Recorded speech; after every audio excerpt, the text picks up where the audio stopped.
Guilty naman ang hatol ng Korte Suprema sa 5 sangkot sa hazing at pagkamatay ni Leni Villa noong 1991. Ikinalungkot naman ng pamilya Villa ang mababa raw na parusa at pag-absuelto sa iba pang akusado.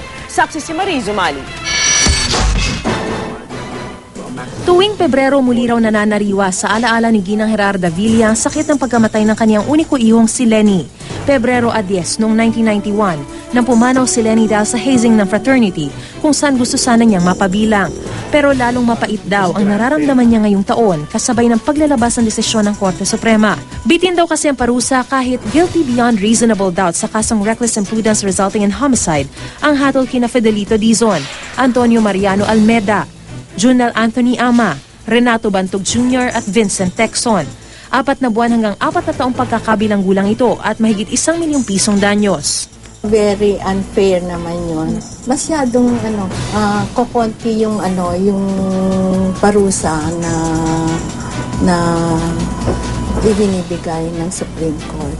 Yung first decision noon, 14 years ang naging decision sa lower court. Pinawalang sala rin ng 4 na akusado na sina Manuel Lorenzo Escalona II, Marcos Joel Capellan Ramos, Crisanto Cruz Saruca Jr. at Anselmo Adriano dahil sa kawalan daw ng sapat na ebidensya.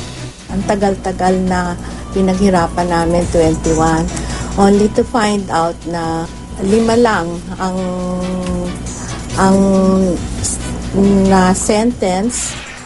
Sa 35 orihinal na kinasuhan kabilang ang isang namatay matapos mabaril ng 1 taon, 20 ang naakwit at isa pang pinawalang sala sa Caloocan RTC dahil sa mosyon para sa speedy trial. Sa ngayon, 4 na lang may pending na kaso sa Caloocan RTC. Wala ni isang nakulong kahit sa mga nasentensyahan ngayon ng Korte Suprema dahil nakapagpiyansa ang mga ito. Pinag-aaralan ngayon ng kampo ni Villa na mag-hire ng motion for partial reconsideration sa desisyon ng kataas-taasang hukuman. Merong isang aspeto ng desisyon na hindi kami sumasang-ayon. Meron kasi yung mga iba dito yung nag-invoke sila ng kanilang right to speedy trial. Sa aming pananaw, hindi pa panahon.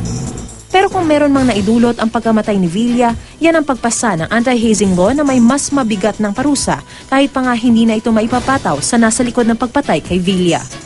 Kung nandyan na yung anti-hazing law nung panahon ng pagkapatay ni Leni Villa, di ang parusa sana nung 5, sabi sa desisyon, life imprisonment. Magkaroon ng lesson talaga yung mga nananakit at mahinto yung hazing. But it seems na hindi ako tinutulungan ng batas. Yun ang masakit sa akin. Ako si Marie Zumali, ang inyong saksi.